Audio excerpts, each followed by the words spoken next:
حضرات میں گزارش کروں گا علی جناب مجدد الاسلام مولانا اسحاق صاحب قبلہ سے کہ وہ اسٹیج پر تشریف لے آئیں۔ جناب سرتاج صاحب سے گزارش ہے، مولانا شفیق صاحب سے گزارش ہے کہ آپ بھی تشریف لے آئیں اسٹیج پر۔ ایک باوعد بلند صلوات پڑھیں آپ حضرات پر محمد و آل۔ یہ 100 سال پرانی وہ ہے، 50 سال سے تو میں بھی اس محفل میں کہیں آ رہا ہوں، نعرے ابھی تو وہی رہے۔ ادھر ودی کی ہم لوگ نماز پڑھتے ہیں تو 100 مرتبہ کہتے ہیں الحمدللہ اور 100 مرتبہ کہتے ہیں شکر للہ۔ کیوں؟ الحمدللہ علی میرے ہیں مولا، شکر للہ علی میرے ہیں مولا۔ بس نعرہ لگائیے الحمدللہ علی میرے ہیں مولا، شکر للہ علی میرے ہیں مولا، اعلیٰ حیدری۔ اور میں گزارش کروں گا محترم جناب عارف آغا صاحب سے کہ وہ بھی اسٹیج پر تشریف لے آئیں۔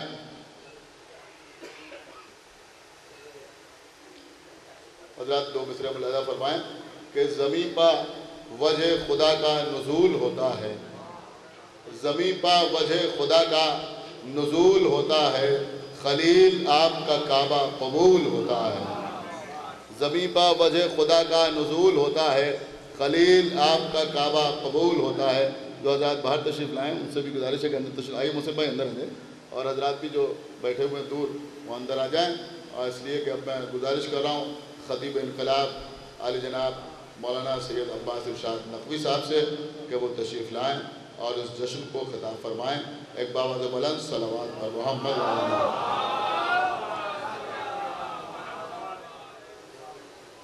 سب سے پہلے آپ تمام حضرات کی خدمت میں آمد جناب امیر المومنین حضرت علی بن ابی طالب علیہ السلام کے مبارکباد، اور ابھی برادرم خطیب صداقت مولانا علی متقی رضی صاحب ایک مکمل تقریر فرما چکے ہیں، اس کے بعد کوئی گنجائش نہیں ہے، لیکن صرف حصول ثواب کے لیے مجھے اتنا عرض کرنا ہے کہ الحمدللہ 100 برس اس جشن کو مکمل ہو چکے ہیں، یعنی 100 برس سے ہم یاد منا رہے ہیں خانہ کعبہ کے آباد ہونے کی،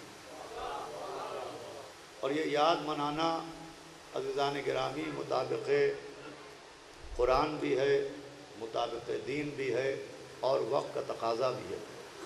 ابھی آخر میں جہاں پر آپ نے گفتگو کو تمام کیا ہے وہیں سے میں گفتگو کا آغاز کروں گا کہ جیسا کہ فرما رہے تھے کہ ایک طبقہ ہے جو فضائل پر معترض ہے کہ صاحب کب تک یہ فضائل اور کب تک یہ محفلیں اور کب تک یہ مناقب بیان ہوتے رہیں گے، زمانہ بدل چکا ہے، اب ماضی کو دہرانے سے کیا فائدہ ہے، جو ہو چکا اس کو بیان کرنے کا کیا فائدہ ہے، مستقبل کا ذکر کیجئے، جو ہو چکا اسے جانے دیجئے، جو ہونے والا ہے اس کی فکر کیجئے۔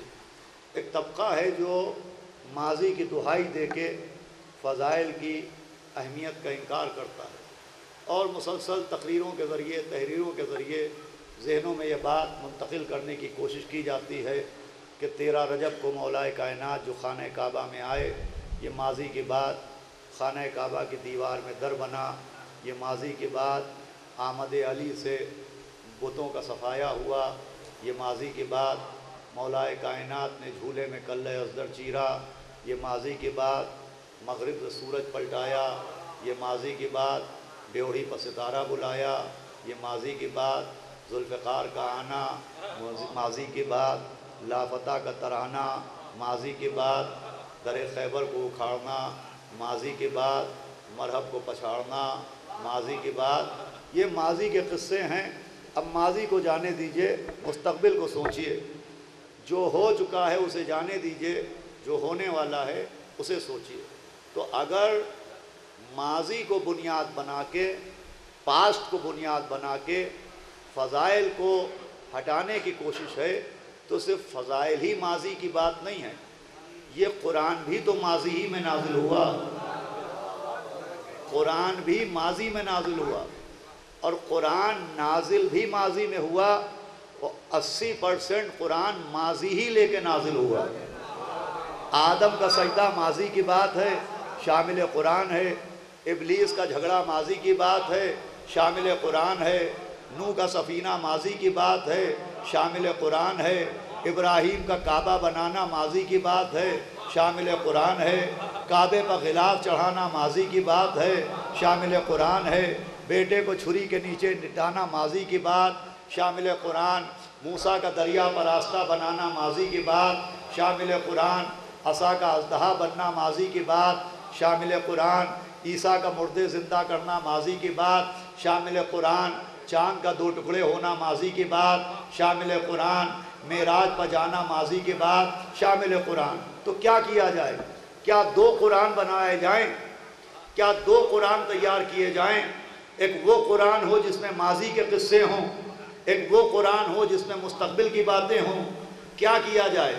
آدم کا سجدہ ہٹا دیا جائے، ابلیس کے جھگڑے کو قرآن سے نکال دیا جائے، نوح کے سفینے کو کنارے پہنچا دیا جائے، خانہ کعبہ کے ذکر کو ذہنوں سے ہٹا دیا جائے، موسیٰ کے واقعات کو قرآن سے مائنس کر دیا جائے، عیسیٰ کے معجزات کو قرآن سے نکال دیا جائے۔ کیا حماقت کی تقریر کر رہے ہیں؟ اگر قرآن سے واقعات انبیاء ہٹ جائیں گے تو قرآن میں رہے گا کیا؟ جی یوں سمجھیے، اگر قرآن سے انبیاء کے قصے ہٹ گئے تو قرآن میں رہے گا کیا؟ تو اگر محفلوں اور مجلسوں سے ذکر علی ہٹ گیا تو ایمان میں بچے گا کیا؟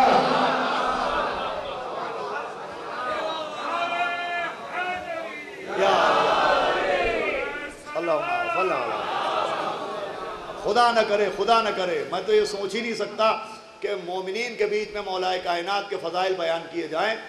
یہ میں سوچ ہی نہیں سکتا کہ مومنین چپ بیٹھے بول نہیں رہے ہیں۔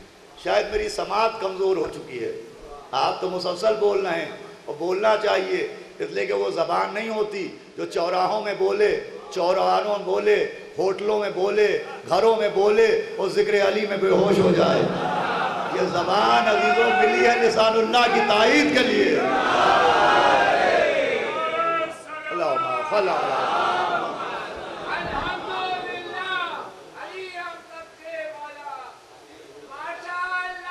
علی ہم سب کے مولا، سبحان اللہ، صلوات بھیجتے محمد۔ سنیں، بہت مختصر میں عرض کر رہا ہوں، تقریر ہو چکی ہے کہ صاحب یہ ماضی کی باتیں ہیں، کب تک وہی جشن مولود حرم اور کب تک یاد جناب امیر اور کب تک فضائل بیان کیے جائیں گے؟ یہ ماضی کی باتیں ہیں۔ تو دیکھیے ذکر اہل بیت و اہل بیت یہ صرف ماضی نہیں ہے۔ اگر مولائے کائنات صرف مرد میدان ہوتے تو آپ ماضی کہتے، اگر صرف کل ایمان ہوتے تو صرف آپ ماضی کہتے۔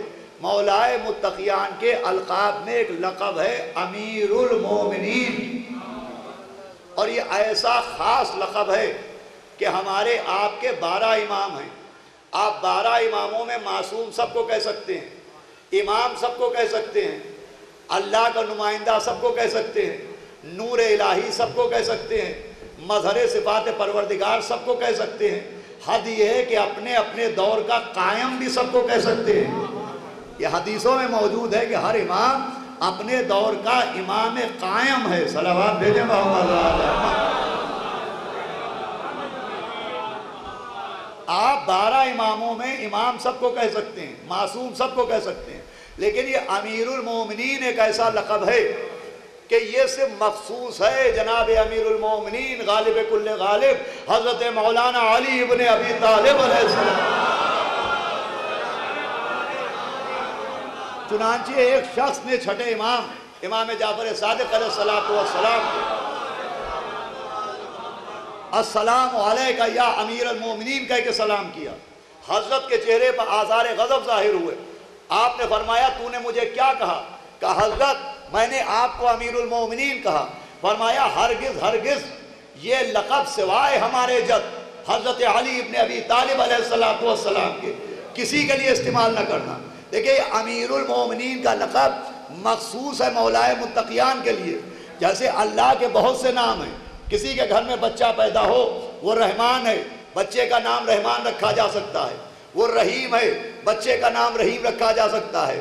اس کا نام مومن ہے، بچے کا نام مومن رکھ لیجئے۔ اس کا نام غفور ہے، بچے کا نام غفور رکھ لیجئے۔ اس کا نام قیوم ہے، بچے کا نام قیوم رکھ لیجئے۔ لیکن اس کا نام اللہ ہے، بچے کا نام عبداللہ ہو سکتا ہے، اللہ نہیں ہو سکتا ہے۔ بچے کا نام عبداللہ ہو سکتا ہے، اللہ نہیں ہو سکتا۔ جو شان اللہ کے ناموں میں اللہ کی ہے